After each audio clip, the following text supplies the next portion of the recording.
Hello my friends, Gabriel here, welcome to another video, and today I'm gonna show you the Nexus 6, the 64GB model that I bought a couple of days ago after selling my Sony Xperia Z3. If you're subscribed to my channel and you've seen my latest videos, you know how disappointed I was with the Sony Xperia Z3. You know what issues I had with the device, although it was a brand new device. And you also know that when I made the videos with the Z3, I said that I'm gonna sell it and buy something else.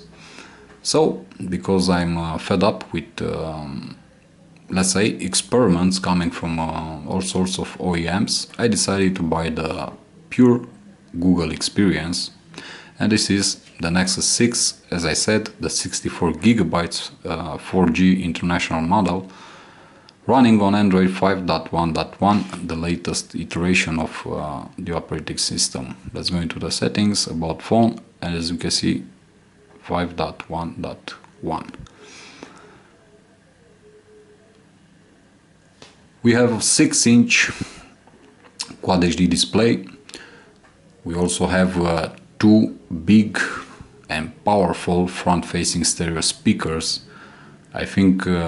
I honestly think that this is the loudest smartphone with front-facing speakers that I ever owned my entire life. Has an incredible sound. We have a Snapdragon 805 CPU with 3GB of RAM. Adreno 420 is the GPU, clocked at 300 MHz, and as I said, 64GB of internal storage.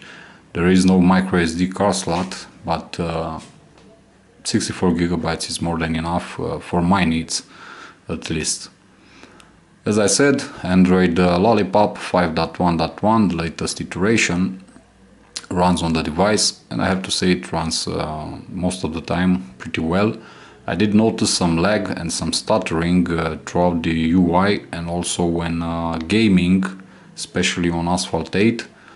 Also, I noticed some stuttering and let's say some slowing down when opening or exiting certain apps. My biggest problems with this device, if there are any, are mainly related to Lollipop, as they always are lately, and the biggest one is the overheating. Also, on the Nexus 5 I have issues with overheating.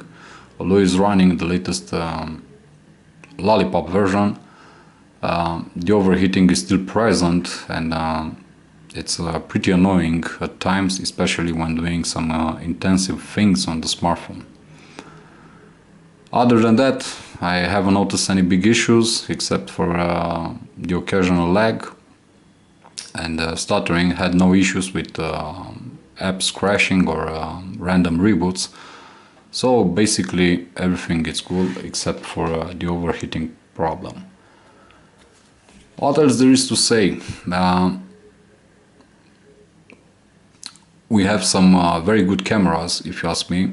I don't know why people always complain about Nexus cameras. I had no issues with the Nexus 5 camera, and I certainly don't have any issue with the Nexus 6. On the front, a 2-megapixel camera capable of shooting 1080p videos, and on the back we have a 13-megapixel camera with optical image stabilization and dual LED flash capable of 4K video recording. I have to say, I did test the camera and I'm very satisfied with the results. To make a small comparison, I would between the Nexus 6 and the Samsung Galaxy Note 3, I consider the Nexus 6 to have a better camera, because as I said, I took some shots.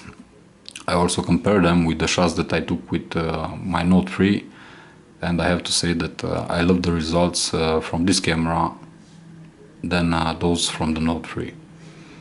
But this is my opinion. This doesn't have to be yours. Let's go into the photo app and let me show you some pictures that I took.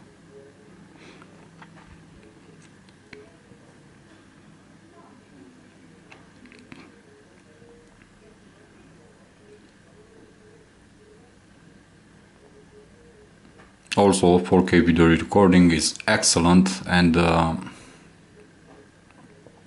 nighttime shots using the flash are also excellent. The flash is very powerful. I was really impressed with the results, as you can see for yourself. A very good camera, at least from my point of view. Battery life, because everyone is always complaining about battery life, especially on Nexus devices. I have to say that it's not the best, but it certainly isn't the worst. Considering the fact that this device has a 3220 mAh battery inside, but a 6-inch Quad HD display, which consumes a lot of power, I have to say that battery life is actually great. Compared again with the Note 3, it's better than what I got on the Note 3, with the same type of usage, the same apps installed, the same things. As you can see, I have 57% battery left. I unplugged the device this morning about around 8:30, and ever since I basically continuously use the device. And as you can see, my screen on time is 2 hours and a half, which is pretty great. On the Note 3, on Lollipop 5.0, I was getting somewhere around 4.5 to a maximum, at best, 5 hours of screen on time, with the same usage as I said. So not bad. You have to remember, this is a Quad HD display. It consumes a lot of power. It has to push those pixels, and I have no complaints actually. I really enjoy battery life. Always it can be improved, and if they would resolve the problem with the overheating, I'm pretty sure that battery life on the Nexus 6 will be even better. Multimedia, excellent on this device, I have to say, especially to this huge and beautiful display. Also, thanks to the front-facing speakers, the experience is excellent. Let's go a bit to YouTube, and let's go to my channel, and let me put a clip.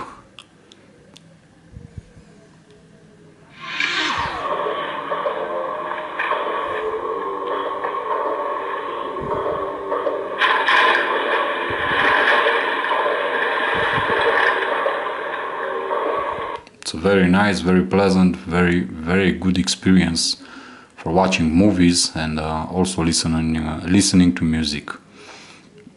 I have no complaints here compared to the Sony Xperia Z3. This device is light years ahead, especially in terms of audio quality.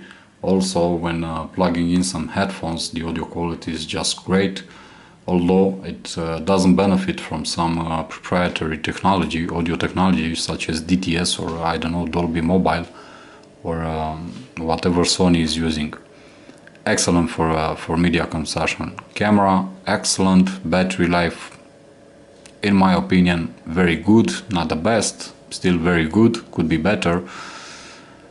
And basically, I'm not having any issues with this device, except for the fact that it still overheats, although it's running Android 5.1.1. Not a very big fan of the design, if you ask me. It's just a blown up Moto X. I'm not a big fan of this design, but still the smartphone is very well built. Its materials are very good. We have metal all around with plastic on the back, and it feels very nice in the hand, although this is not a device for everyone. Trust me, this device is huge. Me, who I owned in the past the Sony Xperia Z Ultra, which is even bigger than this one, I actually find the Z Ultra a lot more nice in the hand than the Nexus 6. But you have to consider that I'm a big fan of this type of devices, phablets, or whatever you call them. and for me it's not such a big deal. Though remember, this is not a device for everyone, especially for those with small hands. Call quality excellent, signal reception excellent all the way. I had no issues like I had on the Sony Xperia Z3. Everything is loud and clear in the loudspeaker, and I have no complaints regarding audio quality and also connection. As I said, sometimes you can notice some small amount of lag and stuttering, but nothing dramatic, and nothing that couldn't be fixed with a software update. This pretty much does it for this video, guys. It's already too long. I highly recommend the Nexus 5 if you're looking for an incredible, powerful Android device. Also, the major benefit is the fact that you get the latest updates, and also the fact that you get the pure experience from Google, without the bloatware and all the ugly, I don't know, and imperfect UIs from all the manufacturers, such as TouchWiz or Optimus UI or I don't know, HTC Sense and so on. Great device, my honest opinion. I highly recommend it, especially if you own the Nexus 5 and you want to upgrade. I highly recommend this device, though you need to know that it's pretty expensive. It's not the same as the Nexus 5 was. Now at least this model, the 64 gigabytes model that I have, I paid for it around 700 euros. Yeah, here where I live in Romania. So 700 euros is not cheap, it's very expensive, but well, it is what it is. Thank you for watching, guys. I hope you enjoyed the video. Please like the video, please share it for others to see, and also make sure you subscribe to my channel for future videos if you haven't subscribed already. Also, feel free to check all my other videos on my channel. And as always, my friends, I wish you all the best, and I hope to hear from you in the comment section. Till next time, I'm Gabriel, and as always, be good, be safe, peace.